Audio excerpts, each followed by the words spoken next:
de julho a 31 de agosto. É só comparecer aos postos de atendimento da Coab, levar documento pessoal e o número do contrato da Coab. Se você não for o mutuário original, será necessário uma procuração, ok? E se você for mutuário FMH, leve o número do IPTU do imóvel. E com as parcelas em dia, você pode participar do Coab Premia. Saiba mais em coab.sp.gov.br/premia/cadastro. Venha negociar a dívida do seu imóvel no Coab Negocia, de 31 de julho a 31 de agosto. Valorize o que você já conquistou. Prefeitura de São Paulo, trabalhando todo dia, dia e noite e para todos. 9h40. Trianon, 24 horas no ar, a mais paulista das rádios. Quer dizer, eu tenho esperança. Quer dizer, eu participo. Quer dizer, eu ajudo. Quer dizer, eu cuido. Quer dizer, eu amo. A Casa Hope precisa muito da sua doação para ajudar ainda mais crianças e adolescentes portadores de câncer, transplantados de medula óssea, fígado e rins e a salvar mais e mais vidas. Casa Hope. Acesse hope.org.br e ajude.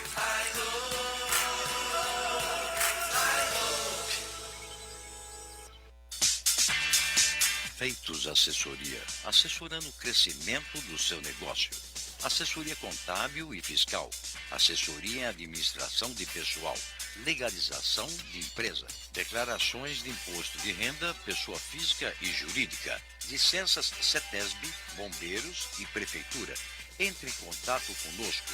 Telefone 4705-5107, WhatsApp 99538-8523, 95297-6359 ou pelo e-mail contato@feitosassessoria.com.br. Avenida das Conchas, 678, Cidade de São Pedro, Santana do Parnaíba. Se você tem dúvidas ou quer receber orientações sem compromisso, consulte a Feitos Assessoria. As notícias da Câmara Municipal de São Paulo estão aqui na Rádio Trianon. De segunda a sexta-feira, dentro do Metrópole em Foco, você acompanha a movimentação no Legislativo paulistano. Projetos e votações que têm efeito sobre o seu cotidiano. Acompanhe também no portal da Câmara, sampaulo.sp.leg.br. Rede Câmara São Paulo, sua conexão com a política da cidade. Trianon, 24 horas no ar, a mais paulista das rádios.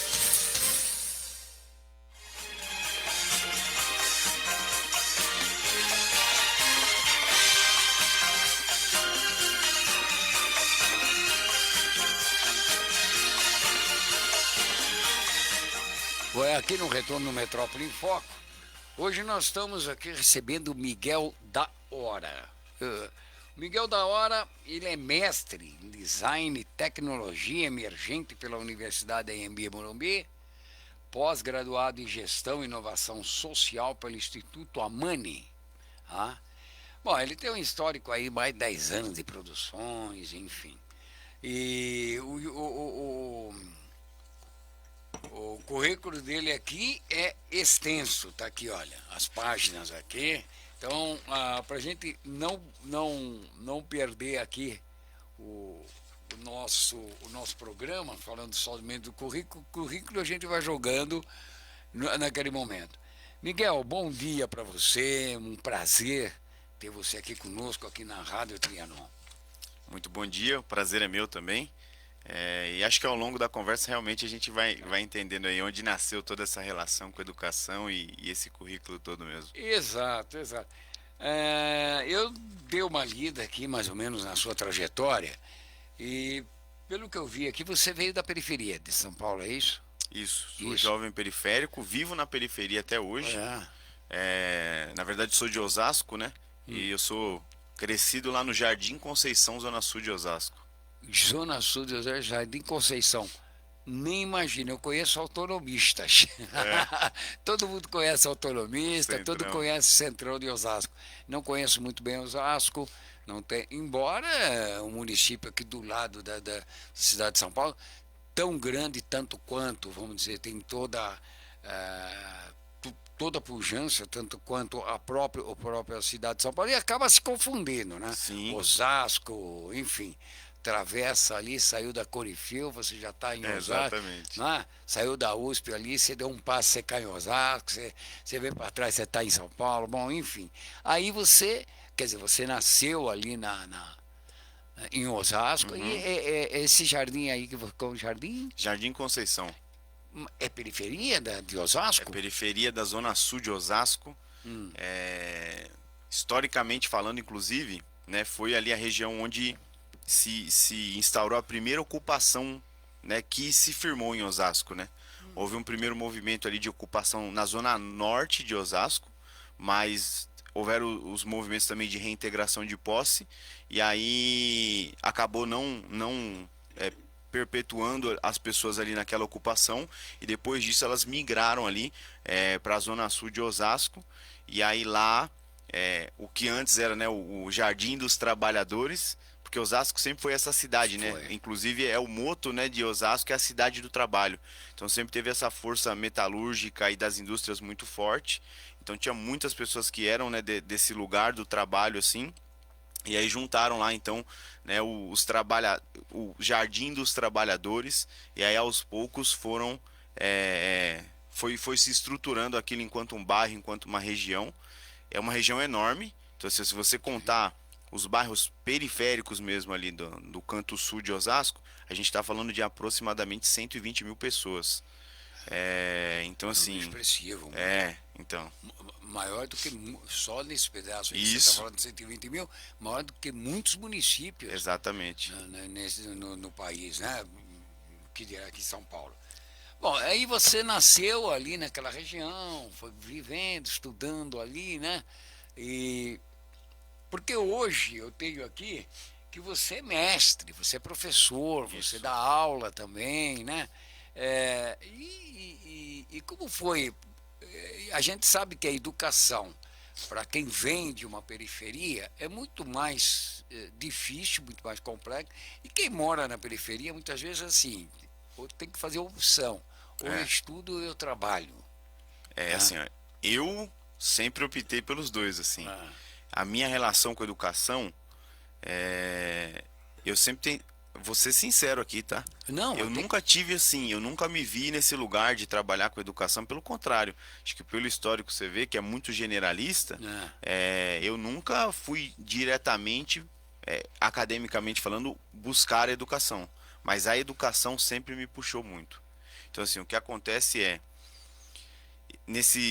eu sou de 93, né? Então assim, eu vivi ali a minha infância barra adolescência ali nos anos 2000, né?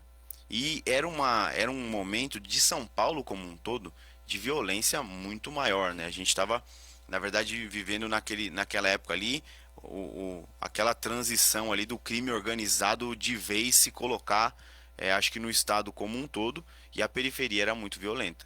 Então assim, eu lembro que tiveram anos no meu bairro, enquanto eu era adolescente, que morreram mais de centenas de jovens, assim, centenas de jovens morriam por conta de violência, drogas, esse tipo de coisa.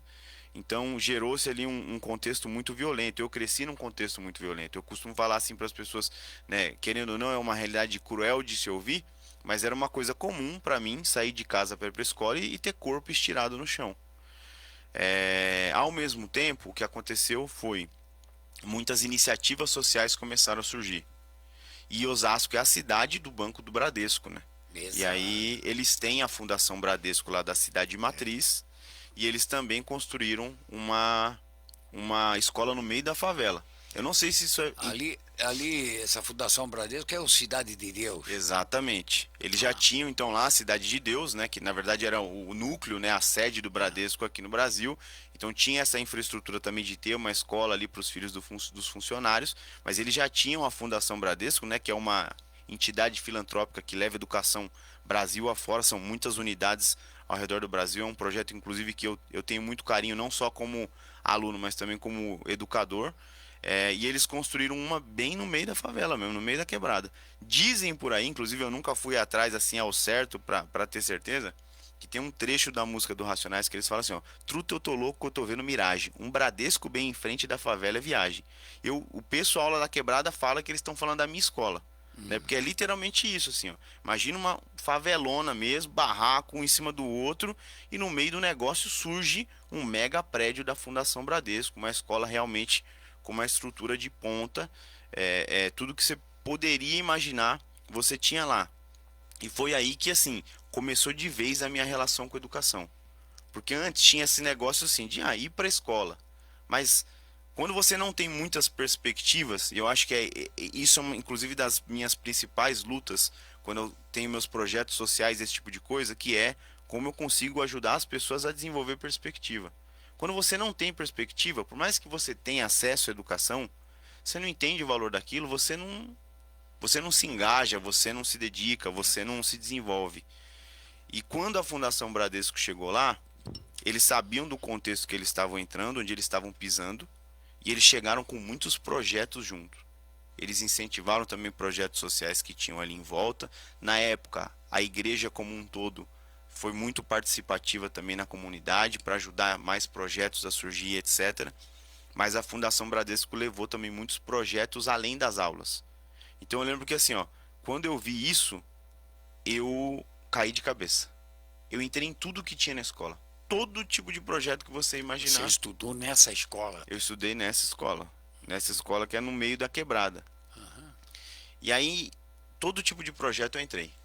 Clube da árvore eu entrei, clube da leitura eu entrei, clube de sei lá o que eu entrava. E aí eu fui fazendo isso até que eu encontrei a robótica, né? E aí aquilo ali me pegou de um jeito assim. Era final de 2006, começo de 2007. Chega um negócio na sua frente, você lá morando no meio da quebrada, de repente, ó, tem a oportunidade de você construir robô. Pra mim aquilo ali não dava nem pra acreditar, entendeu? Sim, é uma realidade que dificilmente vai acontecer dentro dessas periferias. E não digo só de Osasco, não, acho que da cidade de São Paulo, Sim. do país inteiro, né? E assim, e aí inclusive nasce meu relacionamento que é muito forte também com a tecnologia, né? O pessoal, hoje eu trabalho muito com tecnologia, principalmente levando tecnologia para educação. E o pessoal às vezes tem esse negócio, mas você defende tanto a tecnologia porque você se dá bem com ela. O meu relacionamento com a tecnologia, ele parte de um lugar onde eu não me dou nada bem com a tecnologia. Ela não vem como um facilitador para minha vida, ela vem como uma dor de cabeça, um problema. Porque imagina, não existia um lugar para eu aprender robótica em 2007 no mundo, estando no meio da quebrada. Eu não tinha um professor que soubesse isso, né? Porque você tem professores ali que são não estão preparados para aquilo, né? Das matérias curriculares ali convencionais de uma escola. Você não tinha, por exemplo, um engenheiro lá. Não tinha acesso à internet igual a gente conhece hoje. Então ainda tinha internet de escada lá, que era bem ruim, mas não tinha conteúdo na internet. Não é igual hoje que a molecada vai lá, pega o YouTube no bolso, aprende um negócio super rápido e começa a fazer. A gente não tinha isso. Então assim, por mais que chegou uma mega oportunidade na minha frente, eu não sabia como lidar com aquilo. O que, querendo ou não, eu acho que aí é o grande ponto, assim. Eu acho que a parte, inclusive, mais importante do meu currículo é ser periférico. Porque a cultura da periferia, e o meu mestrado é sobre isso, inclusive. A cultura da periferia é a cultura de resolução de problema, né? Sim, eu imagino. E a gente discutiu isso e viu muito isso nesse momento de pandemia. Exatamente. As soluções saíram de lá. Exatamente. E aí, assim, o que aconteceu com a gente foi... Quem foram os nossos professores naquele momento? Cara, o contexto ali que a gente via nos nossos pais, por exemplo. Meu pai sempre trabalhou com transporte, motorista de lotação. Então ele vivia mexendo em carro. eu vi ele mexendo, comecei a me aproximar mais e entender, pô, motor, como é que funciona, onde é que liga, de onde vem, para onde vai. Tinha pai de amigo meu que trabalhava em manutenção de não sei onde. O outro pai do menino trabalhava no lixão, mas aí sempre trazia coisa para casa para tentar arrumar, para reaproveitar. Então, cada um ia aprendendo um pouquinho como dava e de repente a gente estava construindo algo. E aí, inclusive, o resultado disso tudo foi, no nosso primeiro ano de competição, a gente construiu o robô mais rápido do Brasil. Opa! Sim, ele não era assim, a magia do robô, na verdade, ele tá no ser preciso, né? O nosso, ele não tinha... A minha imagem de robô era perdido nos espaços. Não, o nosso robôzinho é... Doutor... Ali a nossa realidade ela é mais próxima do que? Imagina um carro inteligente, então Sim. ele fazia as coisas sozinho, era tudo com rodinha, mas ele também tinha umas garrinhas para fazer uma coisa ou outra, né? Então a gente estava competindo em torneios de robótica. Naquela época não tinha a Olimpíada Brasileira de Robótica, por exemplo, só tinha os torneios da Lego aqui no Brasil, e era um torneio que você ganhava uma mesa grandona lá, essa mesa vinha repleta de desafios. Então, por exemplo, lembro que no primeiro desafio, no primeiro ano que a gente participou, era das energias renováveis. E aí, qual que era um dos desafios do robô fazer? Pegar uma plaquinha de painel solar, tinha uma casinha lá construída de Lego, seu robô tinha que ir lá e colocar o painel solar no telhado da casinha e tinha que ficar lá. E aí a gente ia construindo isso. O que aconteceu com a gente? Como a gente não sabia nada, eu costumo falar assim, tô falando informalmente aqui, tá? A gente fez um robô burro, cara. Um robô muito burro. Por quê? Burro? Porque o nosso robô, ele não fazia curva. A gente não sabia nada de engenharia, de construção, nada. Você fala, nós... Quantas pessoas eram isso aí? Olha, a equipe de robótica tinha 20 alunos. 20 alunos, todos que estudavam ali dentro daquela mesma escola, então eram os amigos, saía da escola, ia pra quebrada e olha, nós descobri como fazer um robô. E a gente começou a viver isso, assim, ó. Um negócio, a gente não tinha resposta, mas a magia daquilo era tão forte pra gente que a gente literalmente começou a viver isso. Então assim, ó, eu, por exemplo, a minha casa, os primeiros anos meus vivendo ali no Jardim Conceição, era um barraco. Era literalmente um barraco de telha. E aí quando eu falo isso, né, telha, é tudo telha, não é telhado de telha, é telha, porta de telha, né? Eu lembro que eu passei anos, literalmente assim, ó, dormindo no chão, não tinha cama, era só colchão, no meio do entulho, enquanto se construía uma casa, né? Mas o terreno era relativamente grande, né? Tipo, tinha um quintal, e a minha mãe, que veio da roça, gostava muito de plantar. Então sempre teve um quintal maior. Quando a gente foi ganhando engajamento no projeto, assim, né, a molecada começou a pegar gosto, todo mundo ia lá pra casa. Juntava lá no quintal e aí, como é que faz isso? E como é que não sei o que lá? E vivia aquilo. Fantástico. E aí, assim, o que a gente fez de errado, né? A gente não sabia nada de construção, a gente construiu um robozinho que ele tinha, né, o que hoje, né, eu sei o termo técnico, que é o eixo dependente. As rodas dos dois lados ficavam presas num único eixo, na frente e atrás, e não tinha nada ali para virar esse eixo. Esse era o burro que não andava. Esse era não andava. O lado burro do robô. Por quê? Como ele tem os dois eixos dependentes, não tinha nada para virar essa roda, ele só fazia um movimento. Ele só ia para frente e para trás. E aí, o que aconteceu? Chegou uma vez, foi um rapaz lá da Lego conhecer, né? Falou, olá, molecada de quebrada, fazendo um projeto lá de robótica, deixa eu ir lá visitar eles. E o rapaz viu o nosso robô, e acho que ele quis ser muito educado com a gente, e aí a gente entendeu errado, inclusive, a devolutiva que ele deu. Porque ele chegou e falou assim, olha, esse robô tá bem legal, né? Só que o único problema dele, né, do robô, é que ele não faz curva. E aí, olha como isso reverberou na nossa cabeça, você vê, né? Os kits que a gente tinha recebido da Fundação Bradesco Cidade de Deus.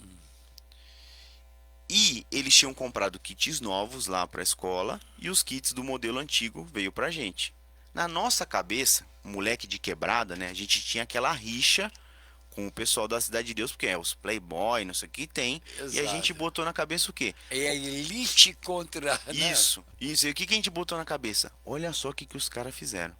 Os playboy compraram um robô para eles que faz curva e deram robô pra gente que não faz. A gente não sabia que a gente tinha construído um robô errado. Na nossa cabeça, aquele robô não fazia curva, não era a nossa construção, era como ele era. E aí a gente já ficou assim, então beleza. Então se o dos caras faz curva, a gente vai ganhar de outro jeito. O que a gente fez? A gente treinava muito. A gente começou a viver na escola. E olha que negócio mágico. Eu tô te falando de um momento de quebrada. Desafiador mesmo. E assim, o mais que mais me chama a atenção, assim, ó, eu gostaria muito, assim, de um dia chegar num momento da minha vida que eu consiga articular o suficiente para construir um projeto lá no meio da minha quebrada que gere o engajamento que esse projeto gerou em mim. Porque assim, ó, chegou um momento da nossa vida que a gente estudava à noite, né? Isso é muito comum, né? Porque aí você tem a brecha de você trabalhar durante o dia e estudar à noite.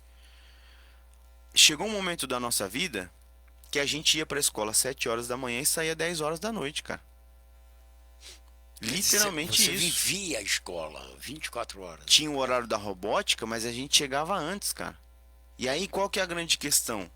Tinha um monte de projeto ali que a ideia era justamente essa, tirar a molecada da rua, evitar que caísse no caminho do crime e das drogas. E eles conseguiram fazer isso muito bem, cara. Muito bem. Porque a gente queria viver aquilo. 7 horas da manhã, liberou pras criancinhas, tava lá os marmanjos junto indo fazer robô. Dava 6 horas da tarde, aí a hora da aula, acabava 10h30 da noite a aula, voltava para casa. Então era isso, 7 horas da manhã até as 10h30 da noite. Por quê? Porque a gente treinava muito. Como o nosso robô não fazia curva, a gente tinha que ter uma coordenação muito boa. Mirar bonitinho, ter certeza que estava indo pro lugar certo. Moral da história foi: enquanto os outros robôs faziam ali os desafios em aproximadamente 2 minutos e meio, a gente tinha um robô que fazia em 1 minuto e 5, 1 minuto e 10. Desse jeito. Nosso principal problema era, a gente tinha que ser muito calmo para conseguir disputar. E a gente foi pro nosso primeiro torneio, cara. Nosso primeiro torneio foi um campeonato regional na cidade do Guarujá. Aquilo ali foi outra coisa que mudou minha vida. Completamente. Por quê? Cara, eu nunca tinha passado por essa experiência. Óbvio que assim, estar ali na robótica já começou a ampliar um pouco a minha perspectiva. Só que enquanto você não vê de fato o resultado, você tá até apaixonado pelo negócio, assim, mas você não entende para onde vai. Quando eu viajei para ir para o Guarujá, a gente chegou lá no torneio e, se eu não me engano, a gente eliminou o pessoal da Cidade de Deus assim, na semifinal do torneio, e a gente também ganhou o prêmio de equipe de destaque daquele ano. Por quê? Porque antes disso, os torneios ainda tinham uma carinha muito assim de feira de ciências. Então chegava todo mundo bonitinho, todo mundo comportado, ia lá, apresentava pesquisa, porque também tinha que fazer uma pesquisa científica sobre o tema ali do ano, apresentava pesquisa, competia com o robô e tal. A gente não. Imagina, chegando. 30 favelados dentro do ônibus, louco. Então pra gente, qual que é o negócio? Pô, é igual futebol, entendeu? Essa cultura é forte pra gente, a várzea tá ali na nossa cara. Sim. No dia de ir pro torneio, o que a gente fez? Foi lá nos caras lá que faziam os batuques do futebol e falou: irmão, você vai dar esses instrumentos aí pra gente, empresta pra gente um final de semana. E aí tá lá, aquele negócio assim, ó, criançadinha saindo do ônibus, bonitinho, cabelinho pulado do gel, óculos, tudo ajeitadinho.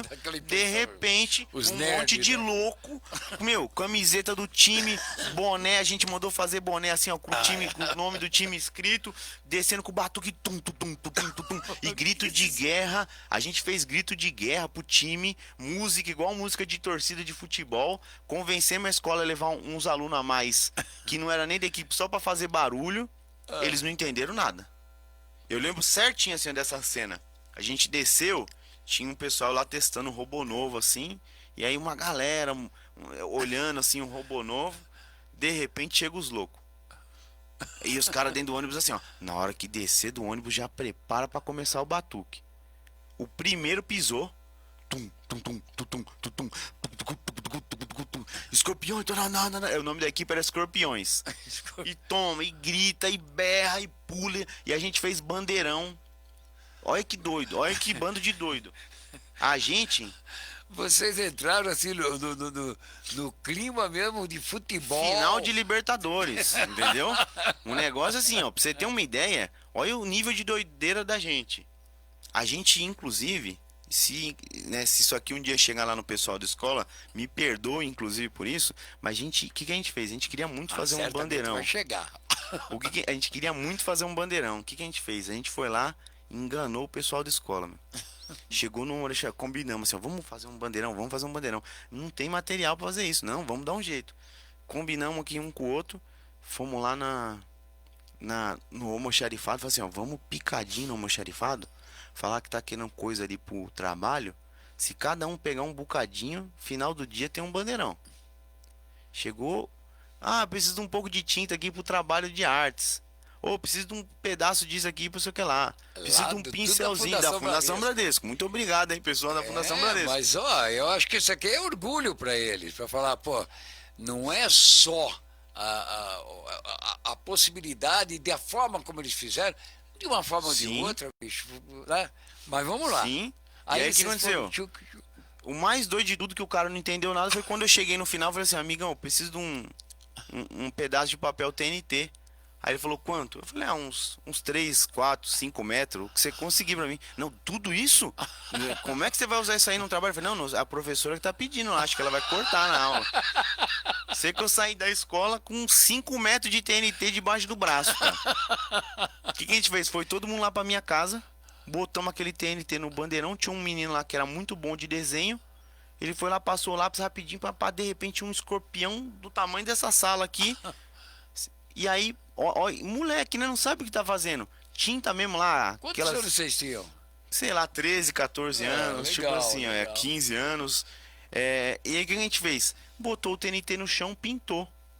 Qual que é a moral da história? TNT é o papel, o tecido mais vagabundo da história.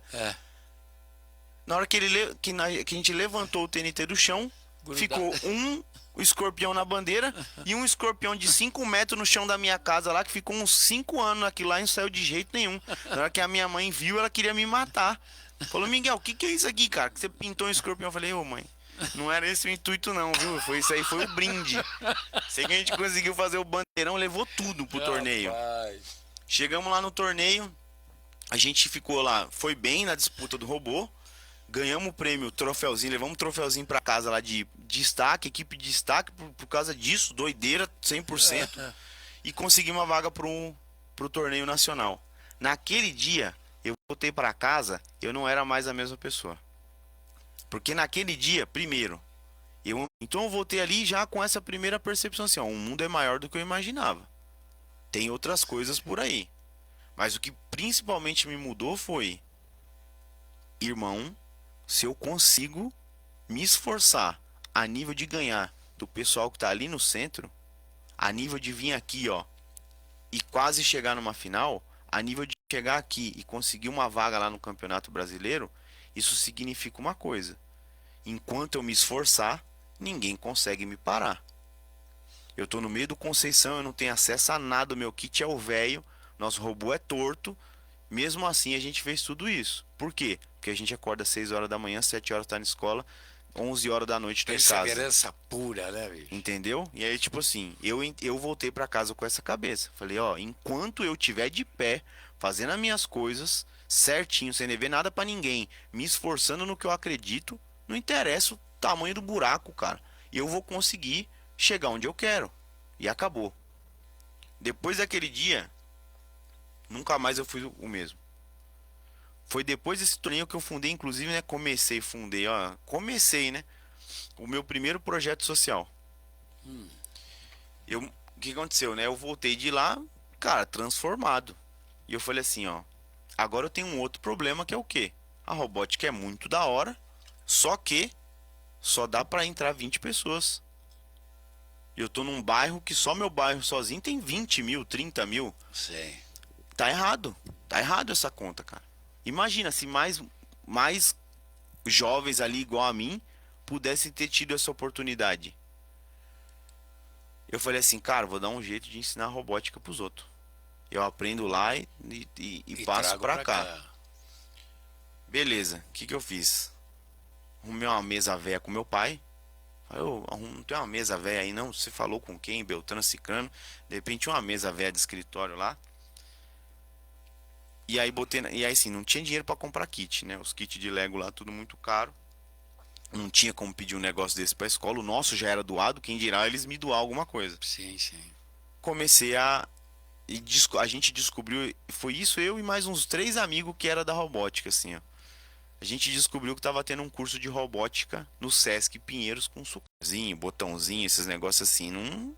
Não dá pra garantir que a gente vai conseguir com tanta facilidade. Cheguei no professor, falei, seu professor, esse negócio aí não tem como você conseguir um pouco pra gente? Ele falou, não, amigo, isso aí é do Sesc, né? Tipo, não. Esse negócio aí não é meu. E outra, né? Fica pras aulas e tal.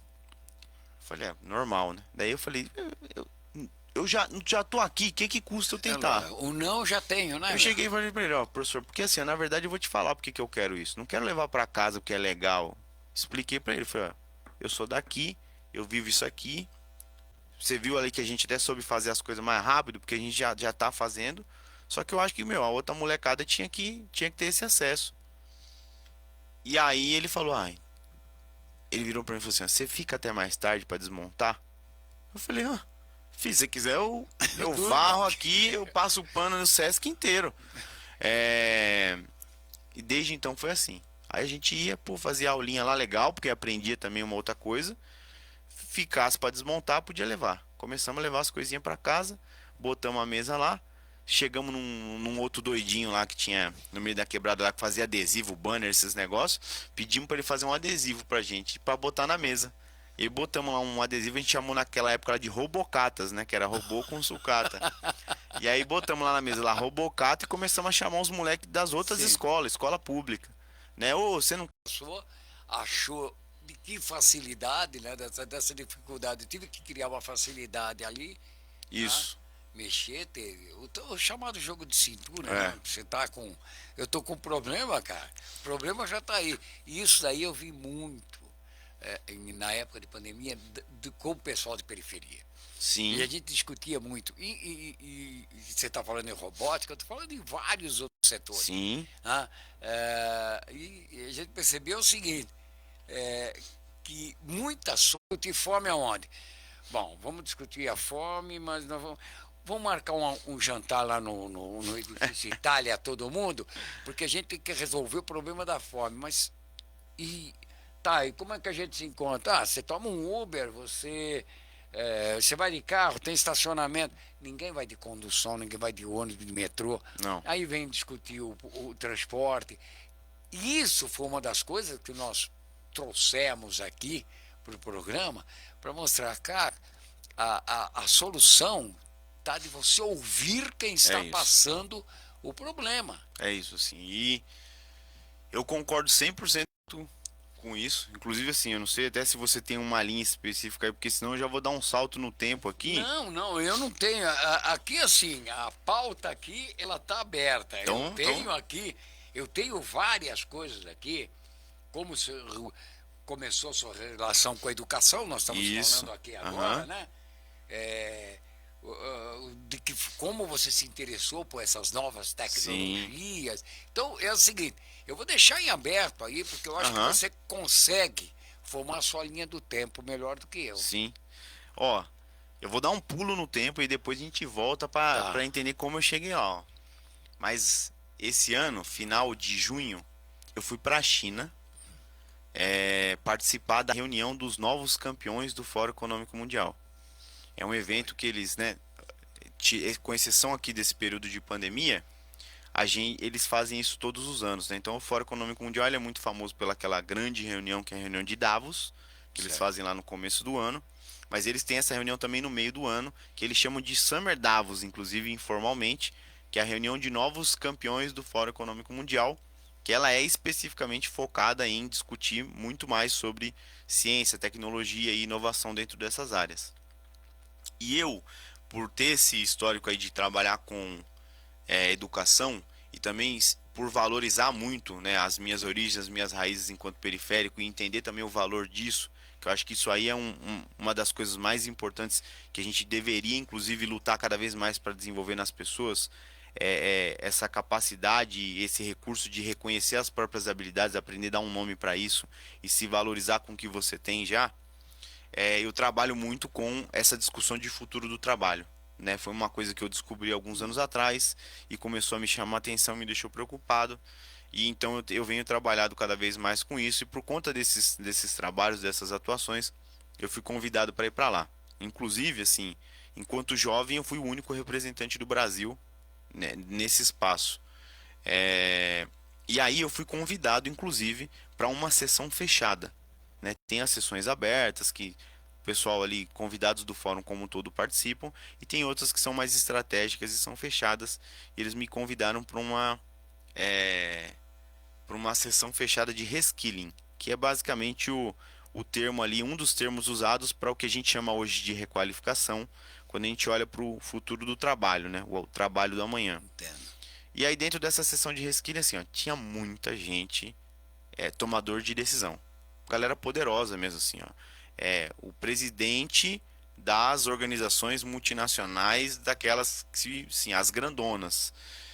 Ministros de vários países específicos ali, ou que são superpotências. Pessoal que decide, né? Assim, ó, grandes países, ministros de grandes países da Europa, ministros de grandes potências ali né, dessa nova cena ali do mundo árabe, né? Então você tem ali muitos países que já estão na ponta da tecnologia, e eu lá no meio, lá, né? Um moleque de quebrada no meio deles, para essa conversa.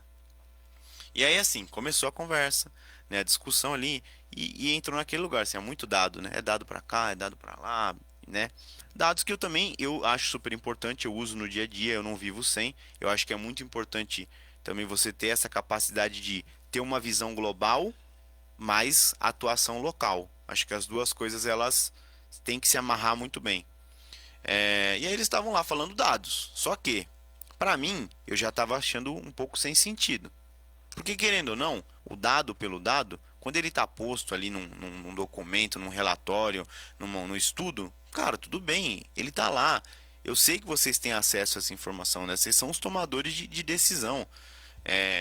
Eu queria falar do gargalo mesmo, assim, onde é que o bicho pega. E aí chegou uma mulher, ela tomou. Meu inglês não é dos melhores, não. Sim, o meu inglês é. Você também foi aprender inglês também pela escola. O inglês eu aprendi na marra. Aprendi sozinho jogando videogame. Essa é outra coisa que a gente chega depois. Vamos aí pra China. Meu inglês, assim, eu sobrevivo com ele. E aí eu falei assim, cara, enquanto eu não sentir a oportunidade certa, eu não vou ficar puxando também fala aqui, pra querer me mostrar, né? E aí chegou uma mulher, ela fez uma pergunta, ela falou assim, ali ela não me deu uma brecha, ela abriu uma rodovia pra mim. Ela levantou ali a mão, pediu a fala e ela questionou. Ela falou assim, eu entendo ali todos os dados que vocês estão trazendo, mas o que realmente me preocupa é justamente a relação que toda essa discussão de automatização, novas tecnologias, futuro do trabalho, vão tomar na vida da pessoa do mundo real. Daquela pessoa ali que trabalha há 20, 30, 40 anos numa mesma função, que pode ser que até o final dessa década aqui não exista mais. Na hora que ela perguntou isso, o personagem caiu, entendeu? Eles deixaram de ser os tomadores de decisão e eles viraram seres humanos, assim, pessoas. Porque você viu que eles ficaram sem reação. Baixaram a guarda, assim. Aí foi a hora que eu falei, se vocês me permitem a palavra, talvez eu entenda um pouquinho de mundo real aqui para falar com vocês. E eu trouxe muito disso, assim. Eu acredito verdadeiramente que as respostas do mundo real, elas estão no mundo real. E que as pessoas que estão nesse outro lado, assim, e outro, né? Os problemas hoje, do tamanho que eles são, ninguém vai resolver sozinho. Então eu também não posso acreditar no mundo ali do conto de fadas, de que, nossa, ó, eu com meus amigos do bairro a gente vai resolver. Chegar com a varinha de condão e tá resolvido. Tem que ser, cara, ó, quem tá da ponte pra cá, quem tá da ponte pra lá, tem que entender que o mundo é um só e que a gente tem que trabalhar junto, se respeitando para as coisas acontecerem. E aí eu trouxe pra eles, eu falei assim, ó, qual que é a minha opinião, minha visão? Vocês, ultimamente, têm entendido que a diversidade gera lucro. Tá cheio de estudo aí que comprova isso. Ó, ter um ambiente de trabalho diverso vai te trazer mais perspectiva, vai fazer os seus produtos serem mais assertivos. No final do dia, isso vai virar mais dinheiro no seu bolso. Então, vocês olham para a diversidade. Vocês já deveriam estar olhando para isso há muito tempo, mas vocês aprenderam a olhar porque, né, a bufunfa chamou a atenção. Só que, qual é o movimento que eu percebo como alguém que também trabalha, né, tem um histórico nessa linha do social, de terceiro setor, agora ultimamente, né, surgiu o tal do setor 2.5. Ultimamente, eles têm olhado para as soluções que vêm da gente e eles até estão dispostos a ajudar desde que a nossa solução vire o que eles querem. Então, assim, ó, quantos anos eu não tive projeto dentro da periferia e aí chegava alguém e falava assim, não, eu estou disposto a investir. Só que o seu projeto ele tem que virar uma linha de produção de mão de obra para mim. E eu falava assim, cara, você não entendeu nada do meu projeto, então muito obrigado. Tá doído, tá difícil, tá, mas é melhor ficar do jeito que tá do que perder na essência do que realmente é. E foi uma das falas que eu trouxe para eles, né?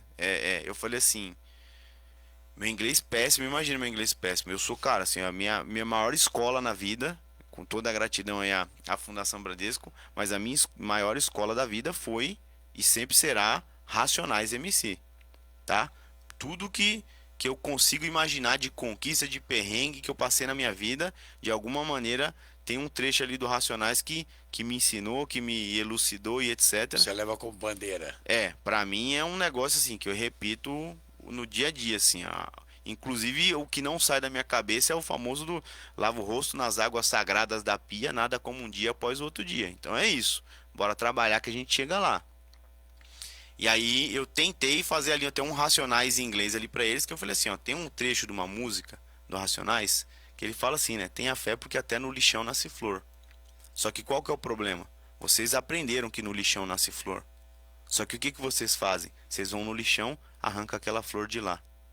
E aí vocês levam para fazer o que vocês querem com ela. Mas aquela flor, ela faz sentido ali, no meio do lixão. Fora dali já. Você não tinha que arrancar ela de lá, pelo contrário, você tinha que entender como é que você leva mais coisa para lá, para aquela flor cada vez mais germinar. É um grande jardim, né? Então, assim, eu tenho a percepção de que, assim, hoje, do mundo, do jeito que tá, com os recursos que a gente tem, com essa, inclusive essa maior abertura, né, para discussões mais diversas hoje, falta um pouco desse ponto de vista de entender que a resposta que vem da rua, que vem do dia a dia, que vem do mundo real, ela é talvez a ciência mais limpa que a gente tem. E que tem que ser valorizado, inclusive, enquanto ciência. Não tem que ser valorizado como uma mão de obra. Ó, ali, achei uma mão de obra barata. Ó, o moleque tá ensinando robótica na quebrada. Uma fábrica ali de programador para mim. Eu não consigo ter programador na minha empresa. Cara, não é sobre isso. É sobre assim, ó, como é que eu invisto naquela galera que hoje já tá fazendo mágica com o que tem, para eles, usando os recursos que eu tenho, começar a gerar cada vez respostas. Sair da mágica e pro milagre. Mais né? Você vai sair da mágica e vai virar o milagre. Exatamente isso. Eu faço chover com o que eu tenho. Imagine que se eu tivesse aquilo na mão. Simples cara, assim. Então, assim, simples assim. Né? Eu acho que essa é a perspectiva que eu tenho. Assim, a gente tem as respostas. Por quê? Porque isso é uma coisa também que eu falo muito ali dentro daquele espaço do Fórum Econômico. Eu demorei muito tempo da minha vida para ter o privilégio. Eu tenho vários privilégios, né? Eu sou um homem, apesar de eu ser favelado. Muito tempo da minha vida? Não, a minha vida é curtinha, né, por enquanto. Mas se analisar ela no curtinho, eu demorei muito tempo da minha vida para ganhar o privilégio de viver. O privilégio de viver. Porque durante muito tempo da minha vida, eu não vivia, eu sobrevivia. E a diferença é brutal. É o lance de não ter a perspectiva, de não ter um olhar voltado para o futuro e falar, bom, tem que estudar, porque tem que aprender a ler e escrever, tem que ter um diploma e depois, sei lá, bicho. E assim, minha vida. E não ter assim, ó, não ter a energia, não ter o suporte, não ter nada que te permita acessar a oportunidade. Então assim, cara, quando você tá ali, ó, num dia a dia, onde tudo é muito difícil, tudo é muito longe, tudo é muito complicado, tudo é muito inacessível. Ah, mas olha, tem programa disso, tem vaga daquilo, tem oportunidade. Como, cara? Eu não sei onde tá. Quando eu sei, eu não consigo chegar lá. Quando eu chego, eles vão me pedir algum tecnicismo que talvez eu não tenha. Então, assim, a nossa rotina, geralmente, ela é pautada nisso, no sobreviver. Entendeu? Você falou, como é que foi a relação com a educação, né? Porque tem aquele negócio, ou eu estudo ou eu trabalho. Cara, Exato. quantos anos da minha vida eu passei nessa rotina aí, eu fazia o quê? Era 7 às 10 na escola na semana, e no final de semana, para ter um dinheirinho, para dar uma moral ali em casa, para fazer um negócio, até para fazer o bonezinho da equipe, eu trabalhava o final de semana inteiro de cobrador de lotação. Entendeu? Eu criança. Eu entendo. Então, assim, o grande ponto é essa mudança de vida, de quando você, cara, conquista alguma coisa, constrói uma plataforma, ela traz o privilégio do viver. De você sair do lugar do sobreviver e chegar no lugar do viver. E querendo ou não, ter acesso a espaços como esse, a uma visão global, me ajudaram muito em alcançar esse espaço. Mas a pessoa que sobrevive, ela não vai lá entender o problema. Ela vive no meio do problema. Ô Miguel, eu acho muito legal tudo isso e essa visão que você tem. Muitas discussões que a gente faz aqui, as pessoas falam, não, antigamente era mais fácil, ou você tinha mais coisa. Na verdade é o seguinte, o mundo é exatamente isso que você está falando, desde que o mundo é mundo. Uhum. Hoje você tem novas tecnologias, hoje você tem a possibilidade de abrir uma internet e, como você falou, entrar no YouTube e aprender determinados tipos de coisas. Antigamente você não tinha isso. Sim. Antigamente não tinha telefone celular, você não tinha pager, você nem sabe o que é pager. Eu sei o que é. Eu sei o que é. Não é da sua época. Usei. O máximo que você tinha era uma ficha de orelhão. Que não era orelhão, era telefone público. O orelhão veio depois, para fazer um designer bonito, entendeu? Mas assim, as coisas também aconteciam. Era aquele negócio, as pessoas sobreviviam. Lógico, você tinha a casta, que tinha as oportunidades, e você tinha aquele que tinha... Acorda às 5 da manhã, faz a marmita, vai para o trabalho, trabalha o dia todo, sai daí, vai para a escola, estudava até as 10, 11 horas da noite, tomava o ônibus, ia para cá, dormia para poder acordar. É assim, eu vou nascer, viver, crescer e morrer. E o que você vai fazer? Nada, a vida é essa, nascer, viver, crescer e morrer. Você fala, mas não tem perspectiva? Não. E o que você vai ser? O que você vai fazer? O máximo fazer um curso técnico, aprender a consertar rádio, aprender a consertar televisão. Ou você mecânico. Quer dizer, não existia perspectiva. Não. Você médico, advogado, bom, isso não é minha realidade, isso aí é para quem estuda lá no... É para quem está no Bandeirantes, para quem está no Dante. Sim. Quem está no ginásio estadual fulano de tal, a perspectiva é outra. Com certeza, sim. E as coisas foram caminhando e continuam caminhando. Com uma diferença. Existia X gente naquela época, 1000 gentes nessa, e vai existir milhões de gente daqui a pouco tempo. Sim. E se não tiver pessoas como você, que vão tentar fazer a diferença, pelo menos para um grupo de pessoas, porque muitos não vão te dar ouvido, isso é natural, né? Outros vão querer te ofuscar porque vou deixar ele aparecer, ou então te puxar para o lado errado, falar, cara, o que você tem aí, a gente vai criar uma indústria de grana. Você fala, mano, mas será que é isso que eu quero? É só a grana? O dinheiro é bom, precisa do dinheiro. Com certeza. Mas não é tudo. Muito dinheiro... Tonelada de dinheiro não vai te levar a nada, cara. Não. Você não vai levar tudo isso embora. Um dia você vai embora. E no final do dia tudo tem um preço, né? Tudo. Às vezes você paga caro porque você está trocando coisa demais pelo dinheiro, né? Exatamente. Depois você tem um compromisso aí, você assinou com sangue. E essa fala assim que você traz da questão da perspectiva, eu costumo assim falar bastante sobre isso também para as pessoas que eu tenho contato, para aluno meu, para aluno, seja de projeto, seja na escola, da questão do assim, aprenda a valorizar as pessoas. Todas elas. Eu sempre fui um cara, assim, eu acho que muito do que construiu a minha jornada É que eu sempre também fui muito rebelde, cara. Mas é Muito- isso, eu acho que é a rebeldia É. que faz você buscar novos caminhos. e assim, não se acomodar com aquilo. É. Você tem que ficar inquieto. E assim, eu até às vezes eu brinco assim, eu vou num lugar, né? Porque hoje, né, eu tenho muito mais acesso à informação e etc. E tem, né, aquela famosa técnica lá do resolução de conflito, ela se faz com a comunicação não violenta. Eu chego nos lugares e falo assim, não, eu sou o cara da comunicação violenta, cara. Não significa que eu vou atacar ninguém, mas eu vou falar as coisas como eu acredito que elas são, do ponto de vista de não ficar jogando maquiagem no que é visceral, no que é o mundo real, assim, ele tem que ser como ele é e acabou. Não posso ficar falando de periferia e falando assim, não, realmente é muito difícil. Não, a história da periferia é sobre isso, cara, é sobre morte, é sobre, entendeu, é genocídio. Cara, eu sou de uma cidade, Osasco, apesar de hoje estar vivendo um grande tempo e etc, inclusive melhorou muito os índices de segurança. Até 2017 você pode falar aí que Osasco tinha uma chacina por ano, pelo menos. Então, assim, não tem beleza nisso tudo que a gente está discutindo aqui. E uma coisa que sempre não foi pode muito glamorizar. Tudo, sabe? tipo assim. Glamorizar, não. E outro, assim, olha só, também não pode virar aquele lugar, assim, eu sempre falo muito sobre isso, assim, eu não sou nada, cara, assim, ponto fora da curva, nada, eu não sou exemplo pra nada, não, eu sou sortudo, entendeu? Eu sou uma pessoa que se esforçou e as coisas aconteceram de um jeito que o meu esforço resultou em alguma coisa. Não significa que se outra pessoa que mora na mesma rua que eu, na mesma época que eu, tivesse se esforçado igual, ela ia ter chegado no mesmo lugar. A gente não controla o mundo, né? São todas coisas muito maiores que a gente. Só que assim, nessa minha rebeldia toda, eu nunca consegui na vida ter esse negócio assim de criar inspiração naquelas pessoas que são grandiosas, aquelas pessoas que você não toca nelas, sabe? Então, eu lembro que quando eu estudei lá, tava na faculdade, eu estudei design, né? Aí tinha muito aquele negócio assim, olha só o Steve Jobs, que construiu a Apple, e todo mundo pagava um pau pro Steve Jobs. Eu falava assim, meu amigo, como vocês conseguem, cara?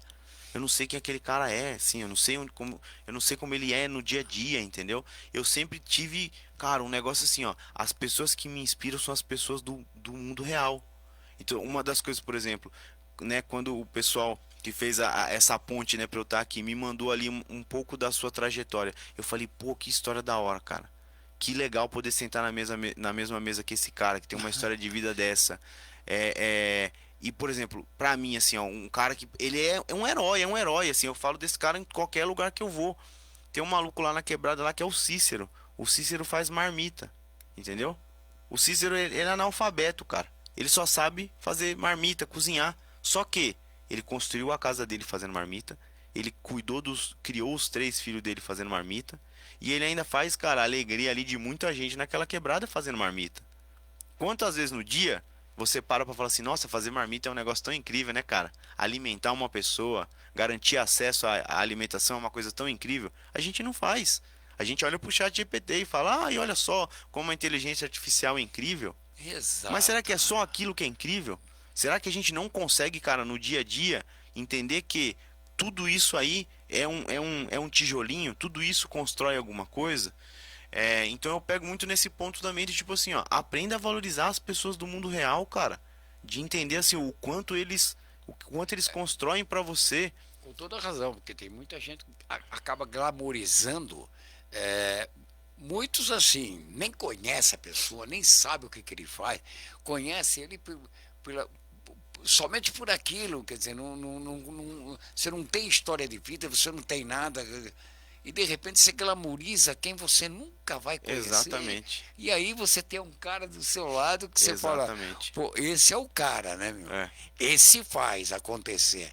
De uma forma ou de outra, as duras penas, mas faz acontecer. E a relação com a tecnologia, no fim do dia, também acaba sendo muito parecida. Tem o livro ali que ele é um ícone para quem é mais nerdão, que é o Guia do Mochileiro das Galáxias, que é escrito pelo Douglas Adams, né? E é uma ficção científica muito bem feita, né? E aí tem esse negócio a ficção científica, ela é ficção e ciência. E ele estava estudando ali para, né, construir uma boa ficção científica. O que o Douglas Adams descobriu? Que o ser humano ele responde às tecnologias de acordo com a faixa etária dele. Então, por exemplo, você falou ali várias tecnologias para mim, não é? Ah, tinha o orelhão e tinha o bip, né? Tinha esses negócios assim. Como é que funciona a percepção do ser humano para tecnologia? Toda tecnologia que surgiu antes de você nascer, você não trata como tecnologia. Traz como coisa. Você nunca teve a experiência na sua vida de ter que Exato. escovar seus dentes com um negócio lá feito de pelo de porco. É. Então, você não olha para sua escova de dente e fala assim, pô, a escova de dente é incrível, né, cara? Que negócio mágico. Você não consegue ter essa percepção. Então, assim, ó, se você surgiu depois daquilo, só um banal, é um comum, não tem valor. Se você... O pessoal vivia num mundo estranho, né? Você não olha aqui a caneta e fala, porra, como que chegou a fazer Exatamente. essa ponta aqui, né? A gente, e olha o quanto de informação que a gente perde nisso. Se a tecnologia surge durante a sua juventude, ali, ó, dos seus 15 a seus 29 anos de idade, você vai endeusar ela. Por quê? Primeiro, você é jovem, então a tendência é que você não tenha uma estrutura de vida bem constituída. Você está ali no meio do perrengue. E também tem esse negócio da quebra de gerações. Então quem veio antes de você já acredita muito no negócio, é isso que é, do jeito que é e etc. E você está querendo se desprender, ter autonomia e etc. Então o que acontece? Quando surge uma tecnologia na sua vida nessa fase, a tendência é o quê? Essa tecnologia ela cair para você como uma solução para os seus problemas. Se é uma solução para o seu problema, nossa, é incrível, é disruptivo, é maravilhoso, olha, tudo que eu precisava. E se isso vem ali depois dos 30, então é aquela fase da vida que você já construiu suas crenças. Você já está acostumado com aquele negócio. Por que está chegando outra coisa agora para atrapalhar a minha vida? É o famoso vira coisa do capeta, né? Isso aí vai destruir a sociedade, as pessoas não vão mais se relacionar, para que está chegando esse negócio agora? E a gente cai nesse erro do quê? Novas tecnologias chegam e tecnologia no final do dia é só um martelo, cara. É só uma ferramenta, tá? Duas coisas que eu falei agora, né? E as duas têm conexão direta. Ontem tinha um serralheiro lá em casa, cara. Eu queria fazer uma mesinha e eu sou muito assim, eu gosto de construir minhas coisas, tá? Na minha casa. Eu prezo muito por essa questão da manualidade de construir minhas coisas. E aí, por mais que eu consiga fazer o tampo aqui da mesa, eu não consigo, eu nunca tentei, né, fazer esse trabalho de serralheria. Aí tem um serralheiro que mora lá perto, assim, senhorzinho, seu Borges, 72 anos de idade. O velhinho, né, super ativo, falou que não quer trabalhar muito mais também, chegou lá e falou, ó, Miguel, ano que vem eu já quero parar com esses negócios. E aí eu fiquei o tempo inteiro com ele. Fiquei o tempo inteiro com ele. E eu fiquei, cara, prestando atenção ali nele serrando a barra de ferro. E eu fiquei pensando, falei, caramba, meu, a gente morrendo de medo dessa porcaria dessa inteligência artificial. Mas olha essa ferramenta aqui. Um negócio rasga uma barra de ferro aqui, 40 por 40, né? Em um segundo, cara. Isso aí pega um ser humano, rasga ele no meio. A gente tem tanta ferramenta no mundo, cara, que elas, tecnicamente falando, podem ser tão nocivas. Será que toda essa nocividade que a gente vê no que é novo realmente está na ferramenta? Ou será que está no contexto que a gente cria em volta disso? Entendeu? Ou será que está naquela pessoa que quer influenciar a nossa cabeça em relação àquele negócio? Quando a gente fala desses novos movimentos da tecnologia, né? O Klaus Schwab, que é o presidente do Fórum Econômico Mundial, que ele escreveu, né, a tese ali, a teoria que ele olha para esse movimento, ele chama de quarta revolução industrial. Ele falou assim, ó, a quarta revolução industrial é a maior chance da humanidade de diminuir desigualdades nos últimos 200 anos. Por quê? Porque a gente vai ter tanto recurso, tanta tecnologia, que os buracos que a gente deixou para trás, dá para resolver agora. Se tinha gente que não tinha acesso à eletricidade, porque você tinha 1, 2, 3 fontes de energia, agora você tem 5, 10, 15. Então assim, não tem por que ninguém ficar para trás. Só que, para isso acontecer, a gente tem 3 grandes desafios. O primeiro deles é garantir que as tecnologias disruptivas sejam distribuídas de maneira justa. Segundo, garantir que as tecnologias emergentes nos empoderem ao invés de nos limitar. E o terceiro é conter as inevitáveis externalidades que a tecnologia traz. Moral da história é, quando ele fala desse primeiro desafio, por que uma tecnologia disruptiva tem que ser distribuída de maneira justa? Imagina só, a gente agora está pincelando o potencial da inteligência artificial, por exemplo. Imagina se isso ficasse preso num grupo ali de 10 pessoas, de 15 pessoas. O que eu vou falar agora pode parecer birutice, tá? Mas na dúvida, a gente tem um advento da internet, dá uma pesquisada depois, vocês vão encontrar um monte de artigo científico que comprova isso. A gente vive num mundo hoje que ali a um nível molecular ainda já existe teletransporte e viagem no tempo. A gente consegue teletransportar informação, né? Uma partícula de um lugar para o outro. Imagina isso limitado a um grupo específico de pessoas. A capacidade de gerar desigualdade que isso não traria para o mundo. Então, assim, as tecnologias estão aí, mas no final do dia é isso, é sobre um martelo, entendeu? O Miguel, o papo tá muito legal. Eu vou ser bem honesto aqui. Nós estamos ao vivo. Tô aqui várias. Tem os ouvintes Legal. aqui, o internauta. E ser bem claro, eu recebo às vezes sugestão de pauta. Que é isso? Normalmente chega numa rádio, o que nós vamos fazer? Convido você. Ontem eu estava com o vice-governador. Ontem nós estávamos aqui nessa mesa com o vice-governador. É importante receber o vice-governador? Sim, é importante. É importante que ele fale para as pessoas o que está acontecendo no estado de São Paulo. Sim, você vive isso. Nós temos que entender a política. Muitas vezes não é tão claro assim, né? Porque você conhece o que é política e muitas vezes você critica uma coisa e fala, não é bem assim, porque agora está melhorando. Você fala, não está melhorando. Está melhorando aonde? Bom, enfim. Então, quando a gente discute, vamos fazer uma pauta, e vai falar de um secretário, de um governo, disso, daquilo, é uma coisa. Agora, de repente, me deram uma sugestão de pauta. Você vai estar aqui com o Miguel da Hora, né? Não falaram que você era da hora, só falaram assim, é o Miguel da Hora, né? Professor de novas tecnologias e habilidades para o futuro do Colégio Albert Sabin. Sabin, né? Albert Sabin. Tá, ele é mestre em design e tecnologia. Eu peguei o material e falei, bom, nós vamos bater o papo de 1h30, é tempo pra caramba. Sim. Será que tem conteúdo suficiente para aprender o meu ouvinte? Porque eu me preocupo com isso. Com certeza. Certo? Não é assim, isso aqui não interessa. Interessa. Que pauta é essa? O programa é Metrópole em Foco, discutindo a cidade que queremos, Sim. a região metropolitana que queremos, seus problemas e suas soluções. E eu acabei, durante os tempos, de tanto ouvir de um lado, ouvir do outro, falei, mas por que nós temos que discutir a cidade que queremos? É uma cidade que vai levar 30, 40, 50 anos para acontecer. Por que não discutir uma cidade que nós não queremos? Sim. E essa pode acontecer agora. Eu não quero que o transporte é ruim, eu não quero isso. E eu não quero falta de oportunidades para isso, eu não quero não quero essa diferença, não quero a barreira que separa o centro expandido da periferia. Vamos estudar o que é bom para a cidade. Periferia, bom, essa aí depois o que sobrar nós jogamos para lá, entendeu? O restante do material nós colocamos para lá. Nós temos que olhar para o centro expandido, que só expande e nunca...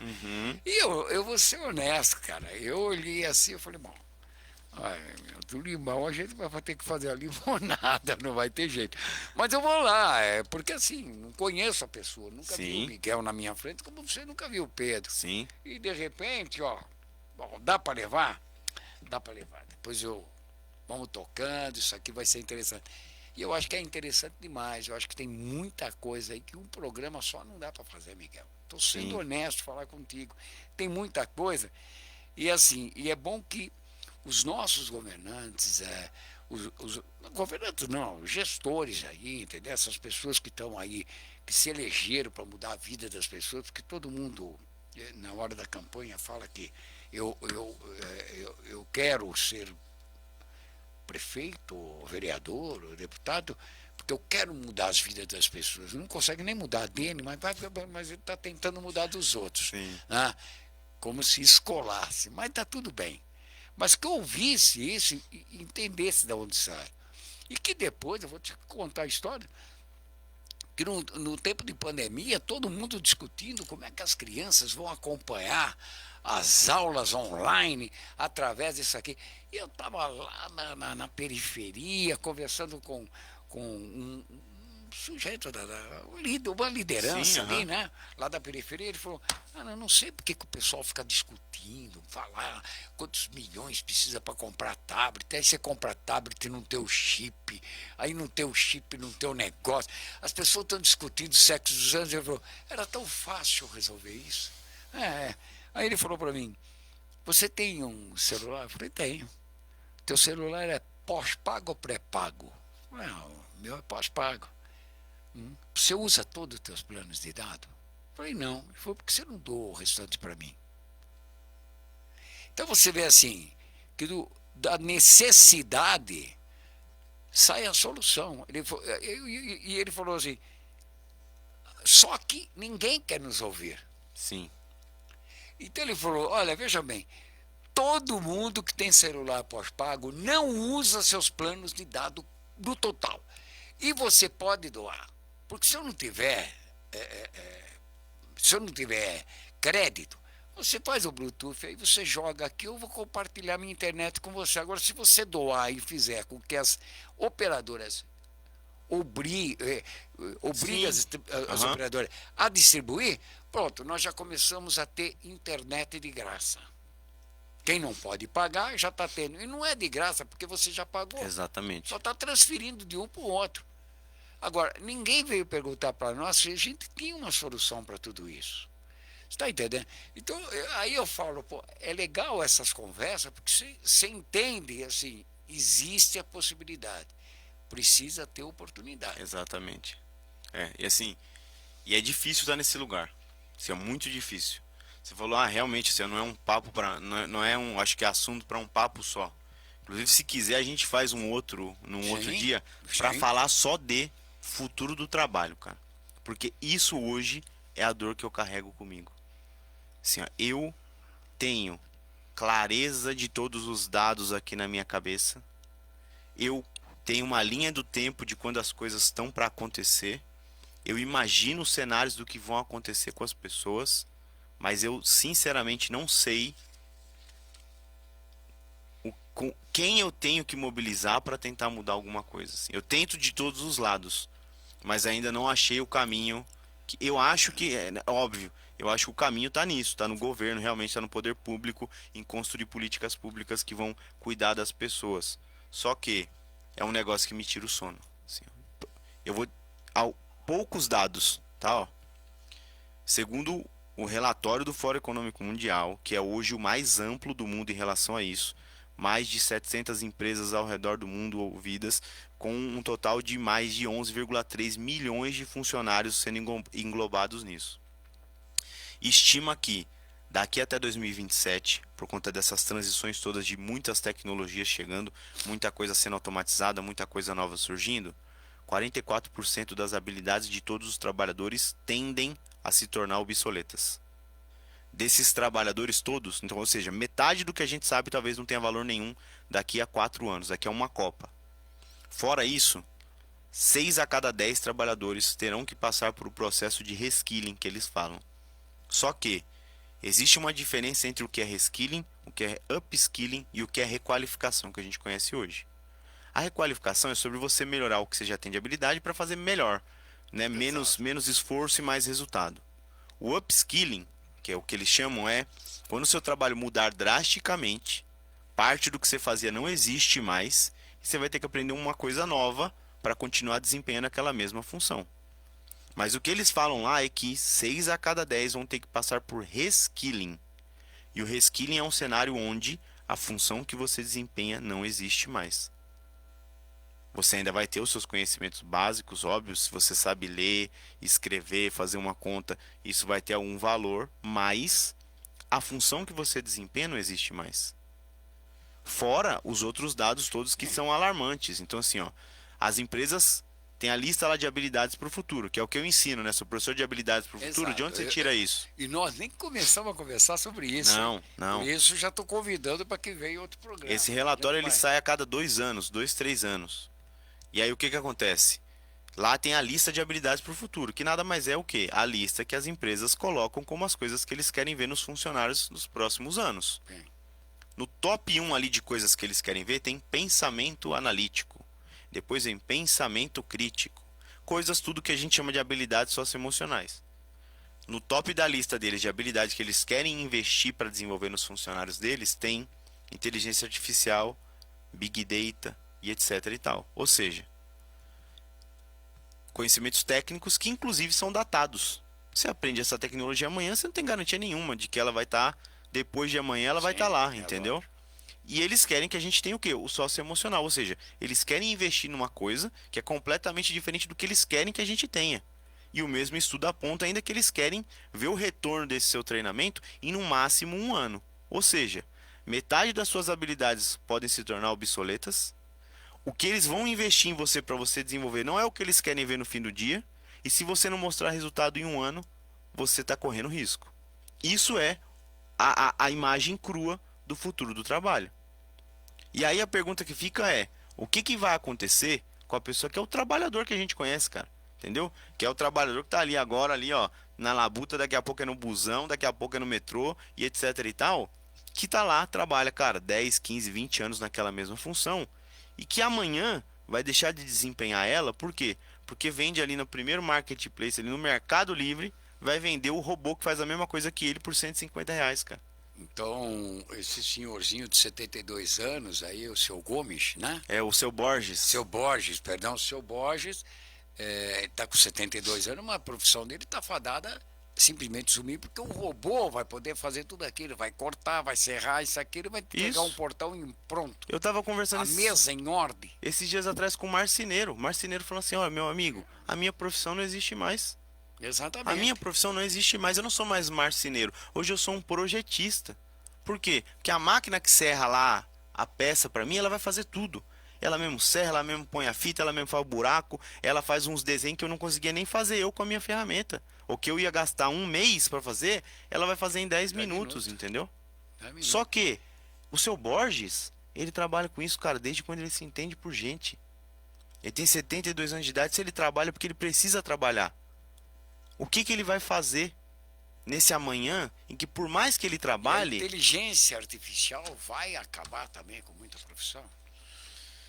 Olha... É uma discussão, né? Sim, assim, se eu tiver que ser sincero com você, a resposta é sim. Alguns milhões de empregos vão deixar de existir por conta dela. O mais curioso disso tudo é... Tecnologia é, ao mesmo tempo, o mercado, né, a força de mercado que vai mais acabar com o emprego e mais gerar novos empregos. Se você olhar no final do dia, lá na ponta do negócio, né, botar na ponta do lápis, os números são traiçoeiros, cara. Se você vê a projeção de empregos que vão deixar de existir, empregos que vão surgir até o final da década, a gente tem um déficit de profissões ali de empregos de 2%. Parece que é tranquilo. 2%, né? A gente dá uma esforçada, a gente resolve. Mas assim, não é sobre esses 2%. Por quê? Porque não é porque deixa de existir um emprego hoje e surge um outro emprego amanhã que as pessoas vão estar preparadas para ele. Exatamente. Entendeu? O emprego e o trabalhador são coisas diferentes. Eu posso ter milhões de empregos e não ter trabalhador. Milhares de trabalhadores, entendeu? Então assim, é um desafio gigantesco. Já está acontecendo. Você vai no mercado, o caixa está automatizado. Você vai no fast food, já está automatizado. Exatamente. O autoatendimento, quer dizer, entendeu? Você já não tem mais funcionário ali. Por que as entregas chegam cada vez mais rápido na sua casa? O próprio banco tinha aqueles milhares de agências, e aí eu vou te falar até o banco aí da Cidade de Deus, o próprio Bradesco, onde você chega, vai chegar um momento que eles vão fazer o seguinte, eu já vi, eu vou pegar as gravações que eu tenho antigas aí, gravações de 10 anos, que eu falava o seguinte, você vai chegar no banco, vai abrir conta, o gerente vai simplesmente falar, meu amigo, senta aqui, bom, eu queria abrir conta, ótimo, nós vamos abrir conta, o senhor já vai ter R$1.000 na sua conta. Não, mas eu não tenho dinheiro. Não, esse dinheiro somos nós que estamos dando para o senhor. Ah, o senhor vai me dar dinheiro? Vou dar dinheiro só para o senhor abrir conta. E vou lhe dar mais, vou lhe dar um computador, notebook de última geração, um professor que vai sentar do seu lado e vai lhe ensinar o senhor a mexer com isso. Não precisa, não é um bicho de 7 cabeças, você vai ficar todo feliz e contente. Depois que você aprender a mexer com tudo isso, que você tiver com o seu dinheiro, que você tiver com o seu cartão de plástico, com o seu dinheiro de plástico, ele vai falar, pois é, de agora em diante você põe o seu dinheiro aqui e nunca mais apareça no banco. Você é o meu funcionário que vai e eu vou ganhar dinheiro com o seu dinheiro. Você vai botar o dinheiro aqui, você é o meu cliente, mas você é meu funcionário. O senhor vai fazer a transferência, o senhor vai fazer o Pix, o senhor vai tirar o seu extrato, o senhor vai fazer isso. E o que eu dei para você? Um computador, puto investimento. Ou estou errado, ô Miguel? Não. Isso eu falava há 10 anos. Eu falei, não se iluda com tudo isso. Isso vai acabar, o gerente vai estar ali só te atendendo virtualmente, mais nada, não vai ter isso, todo mundo vai ser home office e acabou. Agora, quem vai operar tudo isso? Aí vem as novas pessoas que vão ter que trabalhar para operar aquilo lá. Exatamente. Porque por um tempo, né? Então é assim, vai Porque trocando. até, inclusive, o último estudo ele mostra, se você acha que você estava tranquilo, porque só vai automatizar quem está lá na ponta, só quem é trabalho repetitivo, isso e aquilo, a pandemia trouxe uma surpresa para você também. Por quê? Porque na pandemia, o que aconteceu? Todo mundo trabalhando de casa em todas as funções. Hoje, a inteligência artificial, ela põe quem em risco? É o seu Borges? Não. Não. Quem põe em risco o seu Borges é o robô industrial, que ele é desenvolvido na indústria há décadas. Quem a inteligência artificial bota em risco é o designer, é o redator, é a pessoa que a gente falava assim, mas é o criativo, né? O criativo a máquina nunca vai tomar da gente. Cara... Ela vai só se aperfeiçoar. Hoje todo mundo fala o seguinte, a inteligência artificial, não é bem assim, você coloca lá um negócio e não tá funcionando direito. Eu falei, é verdade. Eu lembro que quando lançaram os celulares no Brasil, você tinha que fazer uma inscrição, ser sorteado, ter a sorte de ser sorteado, né? Aí a BCP, que na época, né, que depois virou Claro, virou Vivo, bom, o nome era a BCP, sorteava, você pegava uma carta, saía correndo, ia para as Casas Bahia, ia para o Mapping, comprava em 24 prestações um aparelho de telefone depois você tinha que correr para a loja de ferragem para comprar um peso, porque o aparelho de telefone pesava 2 quilos. Se você colocasse na cintura, você pendia para um lado e o peso era para controlar você. Né? Aí você tinha aquele celular e não podia usar. Por quê? Porque cada ligação saía assim, um salário mínimo. Hoje, você, meu amigo, você consegue se comunicar com o mundo todo e não gastar um centavo do que você faz. Sim. Então, a inteligência artificial vai acontecer a mesma coisa. E assim, hoje ela não é tão inteligente assim. Mas vai uma hora que vai ser. E assim, né? Aquilo. Não acho que ela seja o vilão. Pelo contrário, é aquilo. É o martelo, é a ferramenta. Inclusive, aprenda a usar. A melhor segurança que o usuário pode ter em relação à internet, à tecnologia, a novas tecnologias como um todo, é dominar ela. É o que o segundo desafio fala. Né? Permita que a tecnologia te potencialize e não te determine. Então, assim, o que falta, né, para o nosso mundo hoje é isso, é o letramento tecnológico. A gente investiu há anos nisso aí que você falou, na inclusão digital. O quão fácil era você comprar na Casa Bahia um computadorzinho parcelado. Mas e quem que te ensinou a mexer nisso? Então hoje você está lá e você está correndo risco. E não é um mundo legal também. Tem que entender os riscos disso tudo. Só que também tem que dominar isso. Para quê? Para você correr cada vez menos risco. Quando você faz, quando você domina, você não cai no primeiro conto do vigário que aparece ali, né? E essa questão toda assim da inteligência artificial, é isso, assim, ela é uma ferramenta, está disponível ali para a gente, o uso que a gente vai dar é o que ela vai se tornar. Só que tem uma coisa assim, tem uma tese minha aqui, que eu acho que na minha cabeça eu falo assim, cara, esquece o GPT, porque ela não está nem não tá nem perto de estar pronta, a inteligência artificial. Sim. Por quê? Quando você olha para as outras revoluções industriais e as tecnologias que transformaram a sociedade, elas são invisíveis. A gente não mexe com elas. Quando a inteligência artificial estiver invisível, ela vai estar pronta. O que eu quero dizer com isso?